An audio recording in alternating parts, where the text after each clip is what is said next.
187 ಕೋಟಿ ಹಗರಣ, 18 ಕಡೆ ಇಡಿ ಬೆಳ್ಳಂಬೆಳಗ್ಗೆ ರೇಡ್. ಮಾಜಿ ಸಚಿವ ನಾಗೇಂದ್ರ ಅವರನ್ನ ಇಡಿ ಅಧಿಕಾರಿಗಳು ವಶಕ್ಕೆ ಪಡೆದಿದ್ದಾರೆ. ನಿಗಮದ ಅಧ್ಯಕ್ಷ ದದ್ದಲ್ ಕಥೆ ಏನು ಅನ್ನೋದು ಈಗಿರುವಂತಹ ಪ್ರಶ್ನೆ. ಯೂನಿಯನ್ ಬ್ಯಾಂಕ್ನ ಸುಚಿಸ್ಮಿತಾ ಸೇರಿ 11 ಜನರನ್ನ ಈಗಾಗಲೇ ಎಸ್ಐಟಿ ವಶಕ್ಕೆ ಪಡೆದಿದೆ. ಯೂನಿಯನ್ ಬ್ಯಾಂಕ್ನ ಕ್ರೆಡಿಟ್ ಆಫೀಸರ್ ಕೃಷ್ಣಮೂರ್ತಿ, ಯೂನಿಯನ್ ಬ್ಯಾಂಕ್ನ ದೀಪಾ ಮನೆಗಳ ಮೇಲೂ ಕೂಡ ರೇಡ್ ಆಗಿದೆ. ಇಡಿ ಅಧಿಕಾರಿಗಳು ಶೋಧವನ್ನ ಮಾಡ್ತಾ ಇದ್ದಾರೆ. ಇಲ್ಲಿ ಸಿಗುವಂತಹ ಮಾಹಿತಿಯನ್ನು ಆಧರಿಸಿ ಇವರನ್ನ ವಿಚಾರಣೆಗೊಳಪಡಿಸ್ತಾರೆ.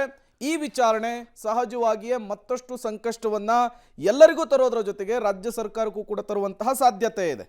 ಓಕೆ, ಈ ಎಲ್ಲ ವಿಚಾರಕ್ಕೆ ಸಂಬಂಧಪಟ್ಟಂತೆ ಮತ್ತಷ್ಟು ಅಪ್ಡೇಟ್ಸ್ ನನ್ನ ಕೊಲೀಗ್ ಮುರಳೀಧರ್ ನನ್ನ ಜೊತೆ ಆಲ್ರೆಡಿ ಇದ್ದಾರೆ. ಜೊತೆಗೆ ಉಮೇಶ್ ಕೂಡ ಜಾಯ್ನ್ ಆಗ್ತಾ ಇದ್ದಾರೆ. ಉಮೇಶ್, ಈಗ ತಾವೆಲ್ಲಿದ್ದೀರಾ? ಯಾಕೆಂದರೆ ಒಂದು ಕಡೆ ಇಡಿ ರೇಡ್ ಆಗಿದೆ, ಮತ್ತೊಂದು ಕಡೆ CID ಅವರು ಇವತ್ತು ದದ್ದಲ್ ಮತ್ತು ನಾಗೇಂದ್ರ ಇಬ್ಬರಿಗೂ ನೋಟಿಸ್ ಕೊಟ್ಬಿಟ್ಟು ವಿಚಾರಣೆಗೆ ಬನ್ನಿ ಅಂತ ಹೇಳಿದರು. ಈಗ ಇಡಿ ಅವರು ಇಬ್ಬರನ್ನೂ ಕೂಡ ವಶಕ್ಕೆ ಪಡೆದರೆ ಮುಂದೇನು ಅಂತಕ್ಕಂಥ ಪ್ರಶ್ನೆ. ಅರವಿಂದ್, ನಾನೀಗ ಬೆಂಗಳೂರಿನ ಡಾಲರ್ಸ್ ಕಾಲಲ್ಲಿ ಇರುವಂಥದ್ದು ಮಾಜಿ ಸಚಿವ ವಿ ನಾಗೇಂದ್ರ ಅವ್ರ ಮನೆ ಏನು ಇಲ್ಲಿರುವಂಥದ್ದು. ಈ ಅಪಾರ್ಟ್ಮೆಂಟ್ನ ರಾಮ್ಕೋ ಉತ್ಸವ ಏನು ಅಪಾರ್ಟ್ಮೆಂಟ್ ಇದೆ, ಈ ಅಪಾರ್ಟ್ಮೆಂಟ್ ಮೇಲೆ ಬೆಳಗ್ಗೆ 7:05 ಸುಮಾರು 5 ಜನರ ತಂಡದ ಅಧಿಕಾರಿಗಳು ಏಕಕಾಲಕ್ಕೆ ದಾಳಿ ನಡೆಸಿರುವಂಥದ್ದು.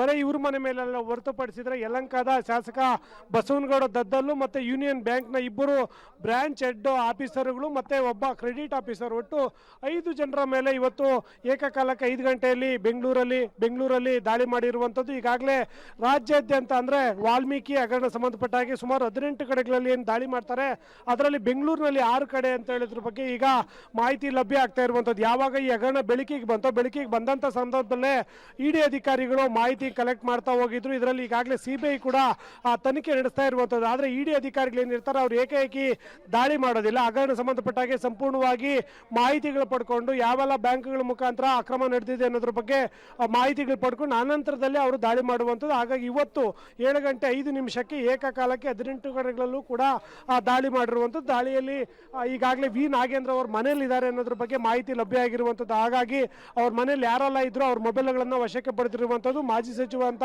ವಿ ನಾಗೇಂದ್ರ ಅವ್ರ ಮೊಬೈಲ್ನು ಕೂಡ ವಶಕ್ಕೆ ಪಡೆದು ಅವರು ಈಗ ಒಂದು ಕಡೆ ಅಂದರೆ ಮನೆಯ ಒಂದು ಭಾಗದಲ್ಲಿ ಅವ್ರನ್ನ ಕೂರಿಸಿ ಈಗ ಅವ್ರ ಕಡೆಯಿಂದ ಹೇಳಿಕೆಗಳು ಪಡ್ಕೊಂಡದ್ದು ಒಂದು ಕಡೆ ಆದರೆ, ಮತ್ತೊಂದು ಕಡೆ ಅವ್ರ ಮನೆಯಲ್ಲಿರುವಂಥ ದಾಖಲೆಗಳನ್ನು ಕೂಡ ಪರಿಶೀಲನೆ ಮಾಡ್ತಾ ಇರುವಂಥದ್ದು. ನಿನ್ನೆ ಅಷ್ಟೇ CID ಅಧಿಕಾರಿಗಳ ಮುಂದೆ ಬಸವನಗೌಡ ದದ್ದಲು ಮತ್ತು ಇವರೇನು ವಿ ನಾಗೇಂದ್ರ ಇಬ್ಬರು ಕೂಡ ವಿಚಾರಣೆಗೆ ಹಾಜರಾಗಿದ್ರು. ಇವತ್ತು ಕೂಡ 11 ಗಂಟೆ ನಂತರದಲ್ಲಿ ಬರಬೇಕು ಅಂತ ಅಧಿಕಾರಿಗಳು ಸೂಚಿಸಿದ್ರು. ಈ ಮಧ್ಯದಲ್ಲಿ ಇವತ್ತು ಇಡಿ ಅಧಿಕಾರಿಗಳು ದಾಳಿ ಮಾಡಿರೋ ಹಿನ್ನೆಲೆಯಲ್ಲಿ ಈ ಇಡಿ ಅಧಿಕಾರಿಗಳು ದಾಳಿ ಮಾಡಿದಂಥ ವೇಳೆಯಲ್ಲಿ 1 ಗಂಟೆ 2 ಗಂಟೆ ಈ ಸಂದರ್ಭದಲ್ಲಿ ಬೇಗ ದಾಳಿ ಮುಗಿಯೋದಿಲ್ಲ. ಅದು ಸಂಜೆ ತನಕನೂ ಆಗ್ಬೋದು, ನಾಳೆ ತನಕನೂ ಆಗ್ಬೋದು. ಆ ದಾಖಲೆಗಳ ಆಧಾರದ ಮೇಲೆ ಇಡಿ ಅಧಿಕಾರಿಗಳು ತನಿಖೆ ಮುಂದುವರಿಸುವಂಥದ್ದು. ಹಾಗಾಗಿ ಇವತ್ತು CID ಅಧಿಕಾರಿಗಳ ವಿಚಾರಣೆಗೆ ಇವರು ಹಾಜರಾಗೋದು ಡೌಟು ಅಂತ ಹೇಳಲಾಗ್ತಾ ಇರುವಂಥದ್ದು. ಅದರ ಜೊತೆಗೆ ಯೂನಿಯನ್ ಬ್ಯಾಂಕ್ನಲ್ಲಿ ಏನು ಅಕ್ರಮ, ಈ ಅಮೌಂಟ್ ಏನು ಯೂನಿಯನ್ ಬ್ಯಾಂಕ್ ಮುಖಾಂತರ ಹೋಯ್ತು ಅನ್ನೋದ್ರ ಬಗ್ಗೆ ಮಾಹಿತಿ ಏನಿದೆ.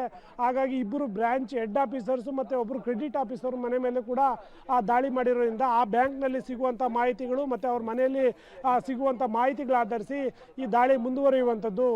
ಅರವಿಂದ್.